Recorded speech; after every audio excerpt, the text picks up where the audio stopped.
As I said in an earlier video, a well-designed picture book will find you opening it and knowing how to feel, even before anyone in the book says a word. Some pages feel like a cozy blanket. Others make you tense without knowing why. And sometimes you meet a character and think, I don't trust you. And you just can't explain it, but you definitely feel it. And that's not magic. That's visual storytelling. Hey, I'm Nick. This is Dr. Cranky Pants Reads, and today we're talking about lines and shapes, the invisible tools illustrators use to shape how we feel about a book, not just read it. And we're going to do this together using real pages from real books to see exactly how it works.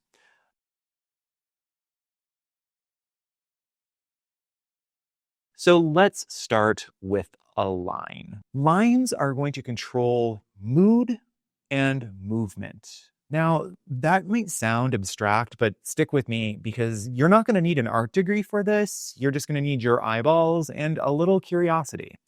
Let's look at this spread from the Adventures of Beagle. And take a second. Don't overthink it. What do you feel? Now, even though there's a dragon and Beagle's all alone in a boat, this doesn't feel like a scary scene. Why? Look at that curved giant tail arcing over Beagle. It's wrapping around him, protecting him. It's holding that scene together. That's a curved line doing emotional work. Curves often equal comfort. They feel soft, safe, gentle. And even when the stakes are high, curved lines can make a scene feel manageable. Now, let's compare this to a spread from Extra Yarn. This one's not dramatic at all.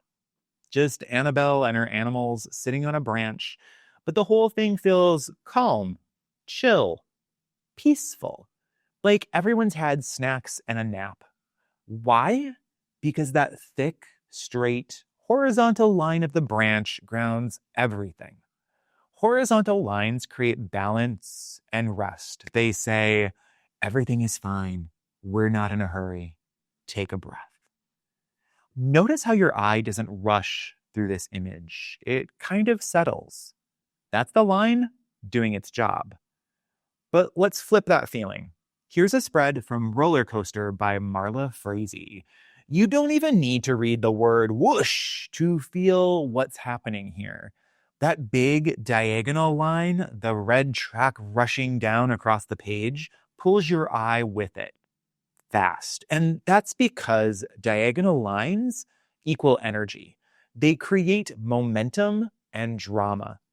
When illustrators want you to feel motion or tension, this is how they do it. Even the passengers are angled. You feel it in your stomach a little, don't you? Now let's talk vertical lines, lines that go straight up and down, because these can be powerful, sometimes comforting, sometimes overwhelming. Let's look at this page from There's a Wall in the Middle of This Book. This wall isn't just part of the setting, it's the whole emotional structure of the spread. The vertical line divides the space, creating hierarchy and literally separating the characters. It feels rigid, strong, unchanging. But vertical lines can also feel threatening, especially when you're small. Now check out this spread from Hide and Seek by Anthony Brown. Same vertical structure, but this time it's trees, and now the feeling is very different. The girl in red feels tiny, surrounded, almost swallowed by the forest. Those tall verticals create tension and scale. They tell you something's not quite right. So depending on how they're used, vertical lines can feel comforting or intimidating.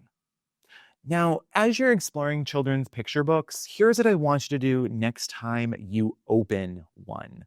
Before you read a single word, look at the illustration and ask, are the lines mostly curved, horizontal, diagonal, or even vertical? How do they guide your eye? How do they make you feel before anything happens in the story? That's visual storytelling, and now you're seeing it. But we're not done because shape has a lot to say too. Shape is part of the reason why you can look at a character in a book or in an animated movie and instantly think, I trust you, or absolutely not. That's shape doing work. Let's talk about this spread from Triangle by Mac Barnett and John Klassen. See him? Small, sharp, alone. There's no narration saying Triangle is untrustworthy, but you might suspect. His pointed shape, his low profile, it makes him feel sneaky, like he's about to do something. And spoiler alert, he does.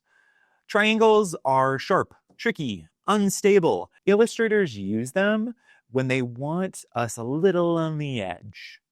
Now look at this spread featuring Triangle's friends, Square and Circle. Let's start with Square. Square is squat, heavy, solid. He looks dependable, like someone who builds furniture and actually follows the instructions and uses all of the pieces. But he also looks kind of stuck, like he has no chill. Squares feel grounded, logical, and maybe a little rigid. They're strong, but they don't adapt easily. Now look at Circle. Circle floats. Smooth edges, not a sharp angle in sight. She feels intuitive, safe, warm. Circles equal comfort. They're the friend who brings snacks and remembers your birthday. And none of this is accidental. These characters were literally built from the shape of their personalities. So, as you're reading your picture books, when you meet a character in that picture book, ask, are they built with sharp angles or soft curves? Do they seem heavy, light, balanced, off kilter? And how do you feel about them before they say anything? Now that's shape psychology in action.